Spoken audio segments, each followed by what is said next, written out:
não sou exegeta. Eu nunca tive tempo de ler, a não ser um só livro de exegese a respeito do Evangelho, do Antigo Testamento. Mas, naturalmente, a gente procura raciocinar um pouco a respeito das coisas.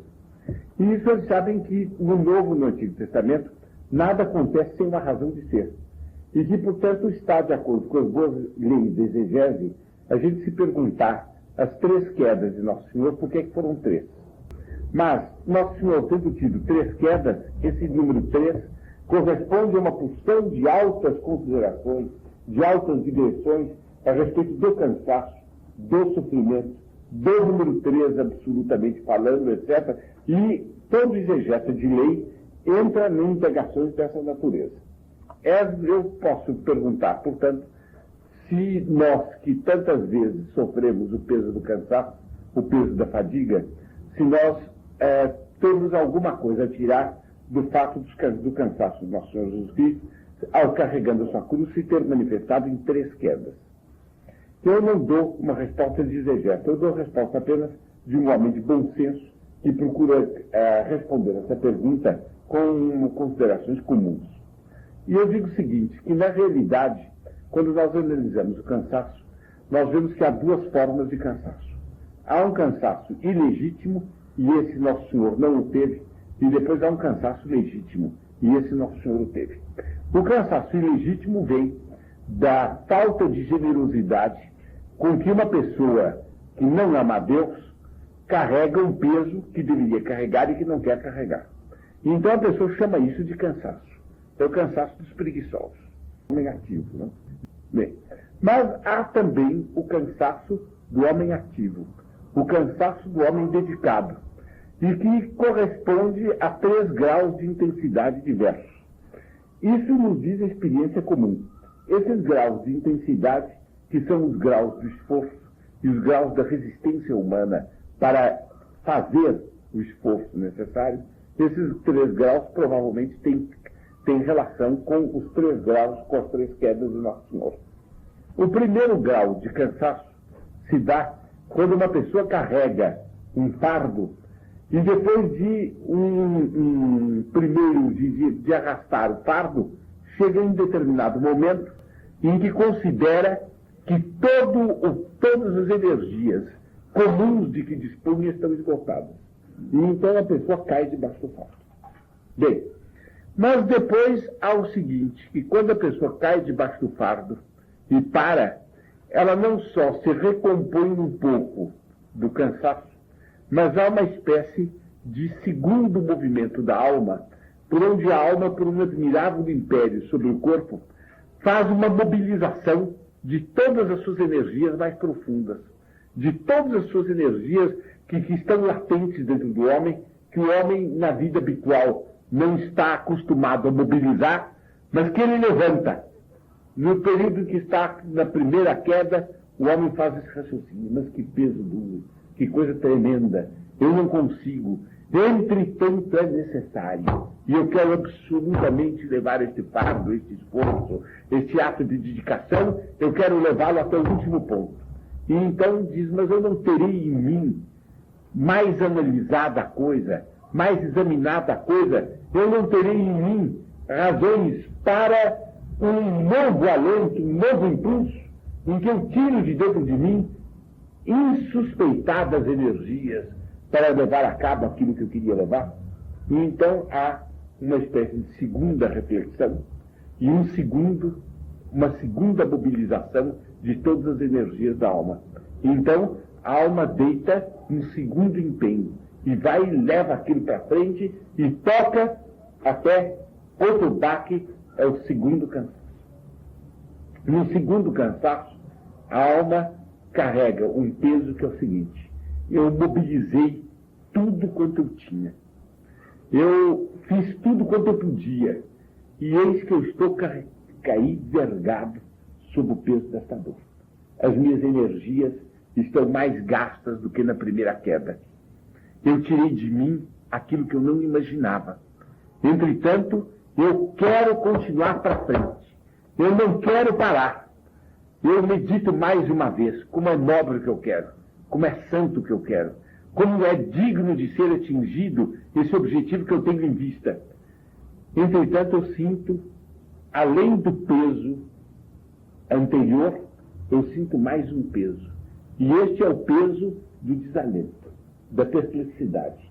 Eu não tenho mais energias. Não dá mais jeito. E então, eu rezo. Rezo mais do que rezei nas outras vezes. E digo a Nossa Senhora: minha mãe, vós vedes que eu dei tudo quanto eu podia.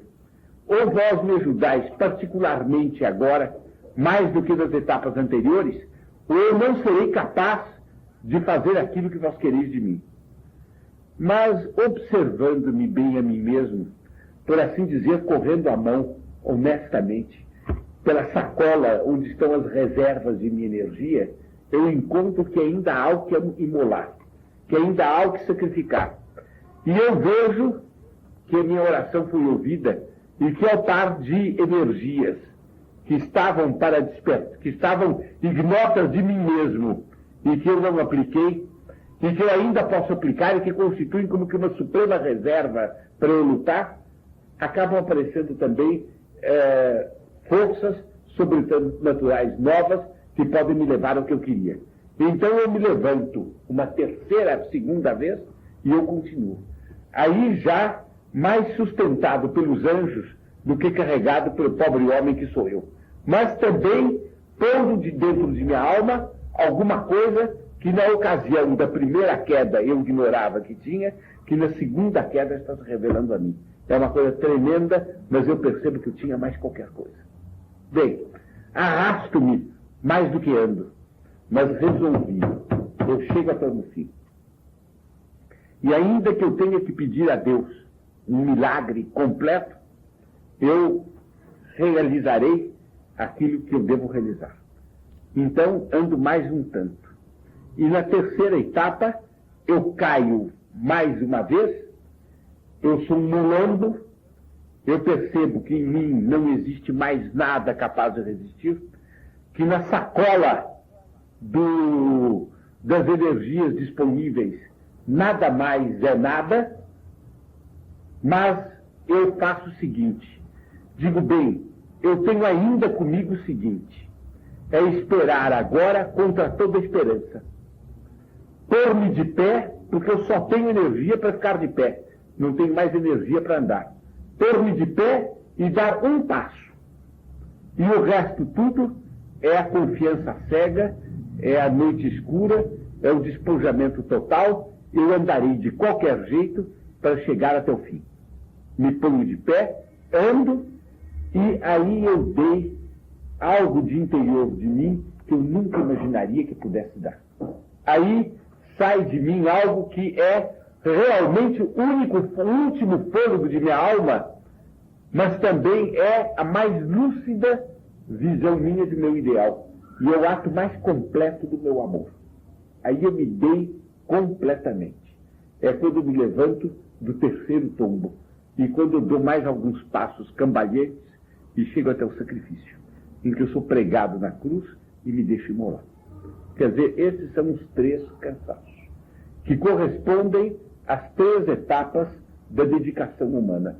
Na primeira etapa, a gente dá as energias que conhece e que vê. E a gente pede o auxílio de Nossa Senhora dentro da assistência comum da graça. Na segunda etapa, a gente dá energias que a gente entrevia, mas não conhecia bem. Mas a gente pede a Nossa Senhora com maior instância que nos dê socorros especiais, porque duvida que a economia comum da graça nos faça andar. Na terceira etapa, nós damos algo que nós mesmos não sabíamos que podíamos dar. Uma capacidade de dedicação, de esforço que nós não sabíamos que tínhamos, que nunca tínhamos suspeitado que tínhamos. Nós andamos jamais pelo milagre, pela fé absoluta no escuro, do que por qualquer outra razão. Mas nós andamos. E nós, afinal de contas, chegamos até o fim, já então por uma ação verdadeiramente milagrosa. Quer dizer, aí nós estamos completamente unidos ao sobrenatural. Pois bem, a alma humana à medida que progride, vai deitando maior, à medida que se levanta de cada queda, de cada prostração, não é uma queda moral, mas é uma prostração, à medida que se levanta de cada prostração, ela vai deitando de si uma beleza maior. Ela vai deitando de si a beleza incomparável da abnegação.